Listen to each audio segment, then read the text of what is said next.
Hello and welcome back to part 3 of the reinforcement learning cartwheel tutorial. Thanks again for dropping by. Today what we're going to do is first we're going to start out talking about discounted rewards, and then we're going to see how far we can get from there. So the first thing I want to talk about is, like I said, discounted rewards and what those are. So there's this really important idea and equation in reinforcement learning that comes back again and again and again. And we are going to look at that. It's a fairly simple notion and it's very intuitive. So if we look up the Bellman equation, what we're going to see is this. And essentially what this is for is it's the idea for implementing the idea that when we're looking at a problem, we don't just want to take into account the exact next step. We want to take into account the possible reward for everything that will happen in the future. Because if we're just taking into account the next step, we don't care about what happens in the future, well, we're not going to do very well in the future now, then are we, right? Because we're not going to set ourselves up for success. We're just setting ourselves up for the next turn, or really not anything at all. So the way we counter this is that when we have all our reward together, the exact equation that describes, this is kind of all the equations that describe it. When we have a set of rewards, right? So let's say we have 200 frames, right? And we want to win in our cartwheel game all of these 200 frames. We want to do well. Well, we want to take into account the final frame and everything that comes before it, even in our first turn. So if we make X move, what do we think the 200th frame will turn out to be? Not just the frame after that. And the way we do that is starting from our last reward frame, we take that reward and we add that reward in to every reward before it. So we take the 200th frame and we add that reward multiplied by some constant. We'll talk about that constant in a second. So if we have 200 frames, we take that reward and we multiply the 200th reward, add it to the 199th reward multiplied by some constant. Then we take that reward and we add it to the reward before that, and we add that one to the reward before that, and so on, such that our first reward will be a culmination of all the rewards that that specific frame could lead to.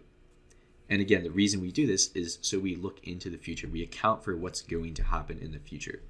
So actually implementing this, first we need this constant I was talking about called gamma.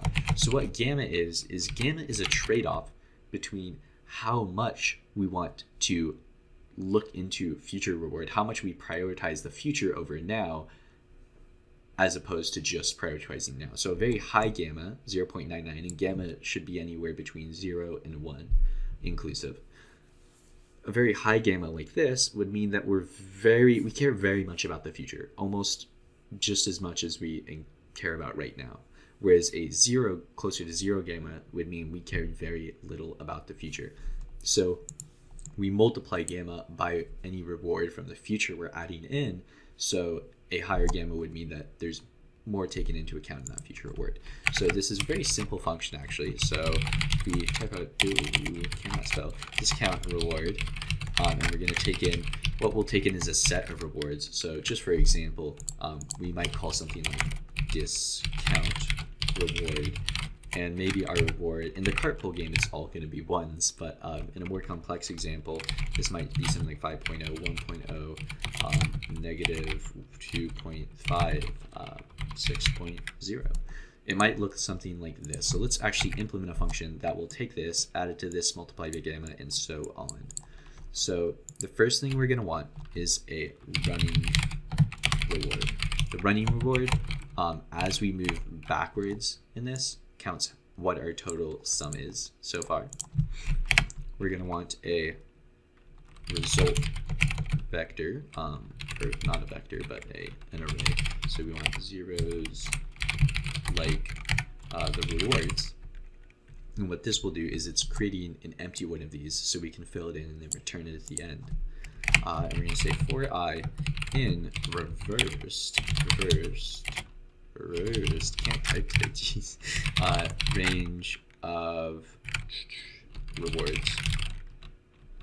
And what this is going to do, reverse range of the length of rewards. What this is going to do is we're going to start from our last reward and go all the way to our first reward. And for each of these, we're going to say the result I, so starting at the last reward there, equals the rewards I, but we're going to add in that gamma times the running reward. And then we're going to add to the running reward the current reward right here. And this is actually, is this wrong? We should multiply this by gamma 2, I believe. Little mistake here, actually. We are going to want to make this just result I. Cool. So now that we have that, what we can do is we can go ahead and return result. So now if we do this, hopefully there's no errors, we can run this and see. Awesome. So there's 6 at the last one, as we should expect, because there's nothing after it. It goes down here because even though our expected reward for this one is negative 2.5, because there's a 6 ahead of that, it's not completely negative. It's just kind of in between the two. And then we can see that at our very first one, overall, taking this path, we're going to get a pretty big reward. But if we were to say make this negative 60, well, even though we're getting good rewards for these first two, we should expect this to end up negative in the first on the first frame, because overall this is a really bad path to take, right? Yep, and we get negative 234. Awesome. So this is working. Now we can actually move on to the actual sort of making this whole thing work, and we'll go back to this code or something similar. So first, in reinforcement learning, just like in classification you have epochs, in reinforcement learning you have episodes. As far as I'm concerned, they are the same thing. I'm sure there's some minor differences, but I don't know about them if there are. So we're going to say the in of episodes is 1,500. So this is just the maximum we can do. I mean, you can make this whatever you want. The max time is going to be 200. This is just the maximum amount of frames we can play per game. If we hit 200, we win. All rewards, and we're just going to use this to keep track of graphing everything. Now we want to save our model once we're done, so we're going to create a saver just in preparation, and then we need our train data. And what this will do is after it will keep track of all of the data in a bunch of different episodes, and then we can train using that data. So now we're actually going to create our TF session just like this, and then we are going to want to run TF global initializer just to initialize our variables. Use this at the start of everything. Super important, just initializes everything, I guess, as it says. And then what we're going to want to do is we are, for every episodes, we are going to want to first reset our environment. If you remember from the first part of this tutorial, we were doing this. Then we're going to want to say the episode reward, so this will keep track of the reward in this current episode, and the episode history. So this will keep track of the state, the action, and the rewards taken at each frame in this episode. Now for J in the range of max time, so this is going to be our actual sort of game loop. So for all up to 200 frames, we want to first choose an action, and this is where it gets a little bit more complicated. So how do we choose an action? And the way we do that is we're going to make this a one hot action format. So we want to run our neural network to choose our action, right? So we say out, because out is what gets us these two nodes. For the feed dictionary, what we want is an observation. We need to pass in an observation, remember, and we need, it has, I mean, it's just this observation right here. Remember, this is 4 and this is 4, so we can pass that in. So our observation is going to be obs right here. And then once we got that, and this should be like this because remember it's none 4, so just stick with the shape there. And then we want to reshape this to 2 just to make sure it's in the right format. And then what we want to do is this, we can run this right now, but we don't need to. It'll give us, an output vector like maybe 0.4, 0.6, and this would be the likelihood that we want to take a left and or how much we want to take a right. So we're not necessarily, even if we have this, we're not necessarily always going to take a right. And the reason for that, and this is actually a very big, not necessarily, I guess it is a problem in reinforcement learning, or a very big issue, is how to balance risk with reward. And by that, I mean, what if your machine just starts, right? It just starts out learning and it's only taken a few paths to this game so far. And right now, it sees that there's clearly a better reward in taking a right.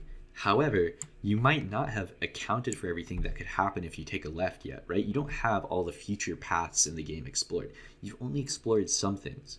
So while right now we think it's better to take a right, once we get more information, we might figure out that it's better to take a left, and this neural network might change its values. But if we always take a right, well, we'll never figure out what's there in the left side, or what taking the left would lead to. And because of that, we only want to take this with a higher probability. We want to take a right with a higher probability chance that we'll take a left, but not 100% of the time do you want to take a right, even if the right is greater. So the way we can code a little something like that, very simply, if we just say action equals np.random.choice and a one hot, so we pass in our action, and we want to say the probability also equals a one hot. And what this will do is it will say the probability of choosing this one is 40%, and the probability of choosing this one is 60%. So the probabilities correspond to the actual value. So if we have a huge reward here that we're looking at, well, we're more likely to take that, which is a pretty good thing.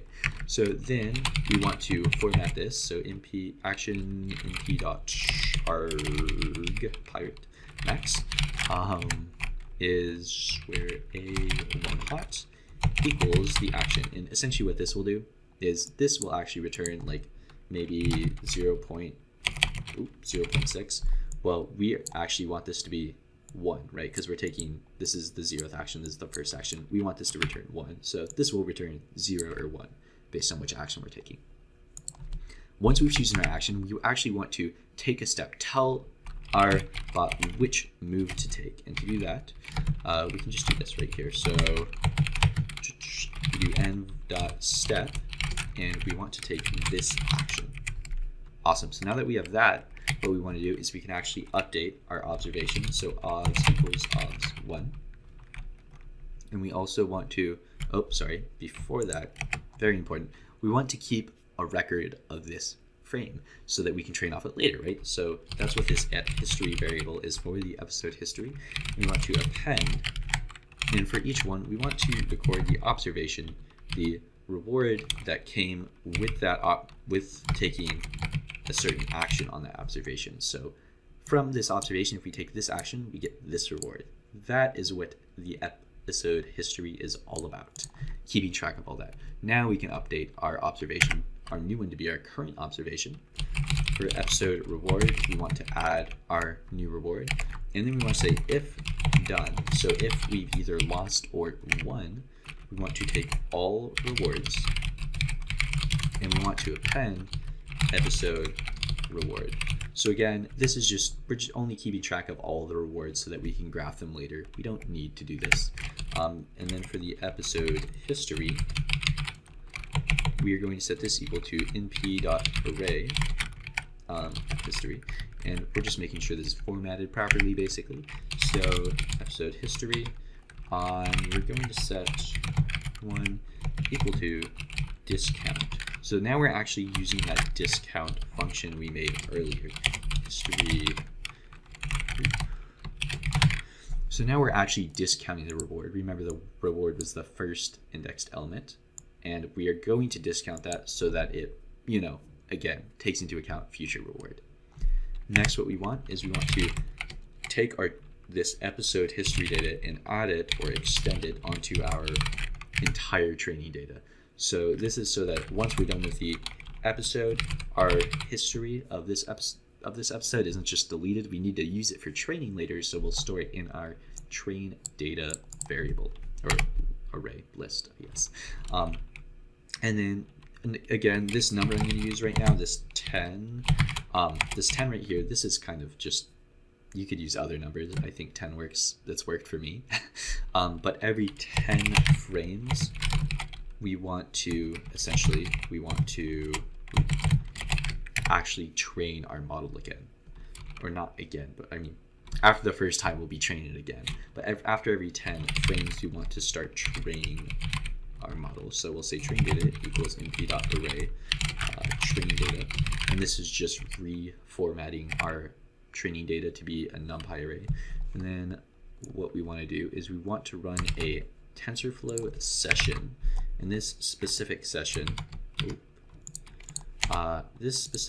right here is going to run update. So we're actually updating our model, updating the weights, our observation, our reward holder, and our action holders all come from this train data that we've been keeping track of, right? Remember how I said we're storing this so we can train on it later? Well, now on the every 10th frame, we'll actually, not frame, so I've been saying frame, every 10th episode will actually be training on it. And this MPV stack right here, it's just to make the formatting work correctly. If you don't use it, you'll get a little error, but nothing to worry about too much. And then after we run this, we want to reset our training data to nothing. So we restart from fresh with our data. We'll get training data from our new model, however it does. And once we do this, we are going to want to break. Once we're done, once we've either won or lost, right, we want to start another episode. Awesome. So the last couple things we're going to want to do is just kind of graph this out. So the graphing, it's not super important to, it is important to understand, but it's not the core thing I'm trying to push here. So I'm just going to copy and paste this really quick. And essentially what we're doing here is every 100 episodes, we're just printing out the last 100 rewards, the mean of the last 100 episode rewards, and and if it's 200, right? If we have hit 200, which is our goal to hit 200 reward in one episode, then we break because our model probably can't get too much better. And then finally, we are going to want to save our model. Awesome. So one last thing to do, hopefully we don't get any errors here, but that's probably too good to be true. Let's see. Oh, is it actually gonna work? Hasn't crashed yet. It's a good sign. Oh, there we go. So this is our reward after the first 100 episodes. Our average reward is 22, then 21, then 22 again. So it's not getting too much better yet, but let's wait. I have faith. I'll be right back once we get a little more numbers out here, a few more numbers. I am back, and I found a little issue while I was gone earlier here while I was hesitating. That was for a good reason. This should actually be rewards. And if you just kind of look over the formula and think about it for a little bit, it kind of makes sense. It kind of explodes if you put in result here because you're compounding on something you've already been compounding. So we do want rewards there. And now if we run this, we should see some better numbers actually getting higher instead of lower like they were last time. So first we see a 23, then a 27, so already going up a little bit. Hopefully it starts to go up a little more, and you see it starts to take a little more time now, and that's because we got an average of 42 frames there. Well, if it averages 42 frames as opposed to 22 frames each run, well, it's going to take double the time to run. So the longer it takes to run, actually the better it looks like we're going to do. So this is taking a while, so it's probably going to be pretty good. So 42 to 113, not too bad. I'll be right back once this finishes. I am back, and it looks like we did manage to hit 200, which is awesome. And it didn't even take the full 1,500. It only took, what is this, about 700 episodes. Not too shabby. So now let's actually graph this just to get a better visualization of it. We see it went up. We did have a little drop right here, which does happen quite a bit. It's not a foolproof method that just constantly goes up. It can drop if it learns something bad. And then just kind of so we can see it visually, and this is the code basically we just had. If you want to see it visually though, there we go. So, now we can actually see it, and you can see it's actually keeping the poll up. It's not going off the screen, it's not dropping, and it's looking pretty cool. So I actually want to stop this right here. One thing that would probably make it even better is now that we aren't, we don't need explore anymore. We found probably almost the best solution. We can take out this action right here that, you know how we randomize it? Oh, this I mean. We just want to take the argmax, this. Now we should see even better results. I mean, the results might not even be noticeably better considering we're doing as well as we can, but actually I think I do notice that it's moving a little less now, and it is a little bit stabler. So that is the end of the cart pull tutorial. Thank you so much for watching and sticking through the end. We got this awesome project out of it. Completely learns on its own, and I hope you guys will stick around for more. I'm actually looking to do more cool things like this. I'd love to do some more reinforcement learning things, but there's actually just so many different things you can do with reinforcement learning, so many different games you can apply it to, so many different problems you can apply it to. If you guys have any ideas or things you would like to see covered, definitely post them in the comments, and I'd love to pick out some good ones and actually make them into series.